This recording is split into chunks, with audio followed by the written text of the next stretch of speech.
Hello. Pushpa to ശ്രീകുമാറിന്റെ സംവിധാനത്തിൽ അല്ലു അർജുൻ, ഫഹദ് ഫാസിൽ, രശ്മിക മന്ദന എന്നിവർ അഭിനയിച്ച പുഷ്പ ടു ഒരു അതിഗംഭീര മൂവി എന്നൊന്നും പറയാൻ പറ്റില്ല. എന്നാലും ഒരു മൂന്നര മണിക്കൂർ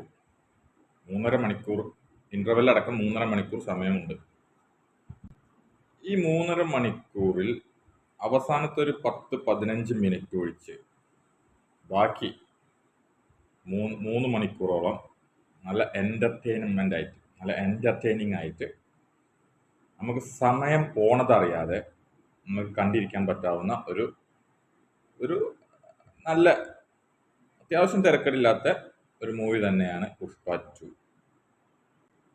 പുഷ്പ ടുവിനെ കുറിച്ച് പറയുകയാണെങ്കിൽ ഒരു വാവ് ഫാക്ടർ ഒന്നും മൂവിയിലില്ല.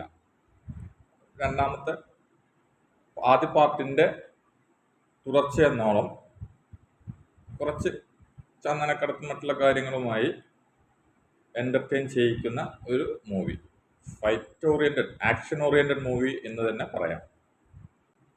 മൂവിയിൽ കൂടുതലായും എടുത്തു കാണിക്കുന്നത് ഫഹദ് ഫാസിലും അല്ലു അർജുനും തമ്മിലുള്ള ഒരു കോമ്പിനേഷൻ തന്നെയാണ്.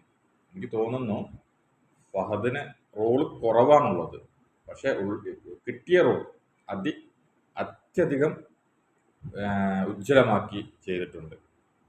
എൻ്റെ ഒരു അഭിപ്രായം പറയുകയാണെങ്കിൽ ഫഹദ് ഫാസിലിന് ഒരു കുറച്ചുകൂടി റോള് കൊടുത്തിട്ടുണ്ടെങ്കിൽ ഈ മൂവിയുടെ തലവരെ ചിലപ്പോൾ മാറിപ്പോയേനെ.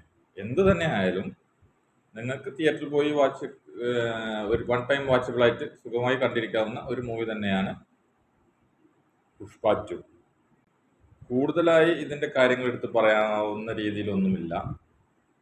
ഫുൾ ആക്ഷൻ ഓറിയന്റഡ് ആയിട്ട് ഫസ്റ്റ് മുതൽ ലാസ്റ്റ് വരെ, ലാസ്റ്റത്തെ ഒരു 15 മിനിറ്റ്, ഒരു 3 മണിക്കൂർ 20 മിനിറ്റ്, 3 മണിക്കൂർ ആക്ഷനാണ്.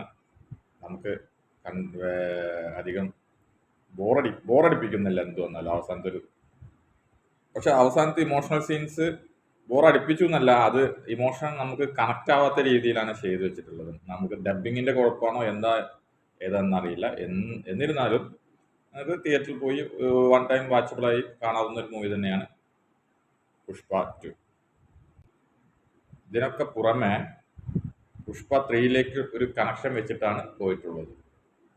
പുഷ്പ 3